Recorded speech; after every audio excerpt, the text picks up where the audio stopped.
We tend to think of fire safety as something we teach our kids and our grandkids. However, the truth is that seniors are just as susceptible to succumbing to a fire as children are. Larry Gray is here to arm us against this alarming statistic. Larry is the Public Information Officer for the Cleveland Division of Fire. Welcome to the show. Thank you, Lori. And actually, this is such a concern. You actually have a program that you go out and present to people in the community, correct? Yes, we do. There's a program that we have called Remembering When, and what this program consists of is it talks about 8 fall messages and 8 fire messages that we do with the Division of Aging with the City of Cleveland. We go out and we do senior citizen buildings, senior citizens' homes, senior citizens' community centers, and we discuss issues about fire safety with seniors in the city.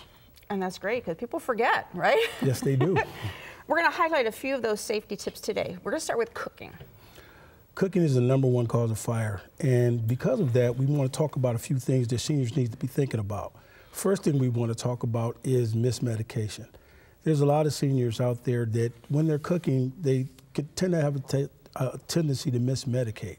What we want them to make sure they understand is the importance of medicating first and cooking second, because if you're taking some medication and you take the improper medication because let's say you have the wrong glasses or you haven't had your vision checked for a while, or you're not able to see well or hear well, you might mismedicate and then you'll be drowsy and you're not knowing that you can doze off. Okay. So mismedication can be a problem. Medicate first, cook second.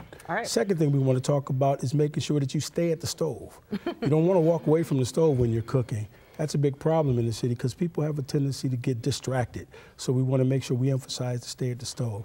Third thing is we want to alert our seniors to make sure that if you're cooking, that you wear tight-fit clothes. You don't want to have items that are very loose and acceptable to getting burned. So you want to have tight-knit clothes on when you're cooking at the stove. And finally, never walk away and leave a stove unattended. If you leave a stove unattended, again, things can boil over, burn, and the potential of having a fire exists. And finally, if you do have a fire, the old myth about water, no. You want to take the lid, put the lid on it, and slide the lid across. Correct. All right. And smoke detectors are really important too. That has to be on the must-have list. Absolutely. Smoke detectors are definitely your first line of defense in a fire. So with smoke alarms, there are different types of smoke alarms on the system. And we talked about earlier about sometimes you might have difficulty with hearing. So there are a variety of smoke alarms on the market. I've brought 2 actually here. For example, this is what you would call a normal standard smoke alarm. That's your everyday run-of-the-mill smoke detector. Everyday run-of-the-mill smoke detector. This one here makes a sound, and if you don't mind, I'll play both sounds for you. This one here chirps like this. It makes a very simple sound. And that's loud enough for many people, but not always loud enough for hard of hearing individuals. Exactly. So there are models on the market that you can buy for seniors that are hard of hearing.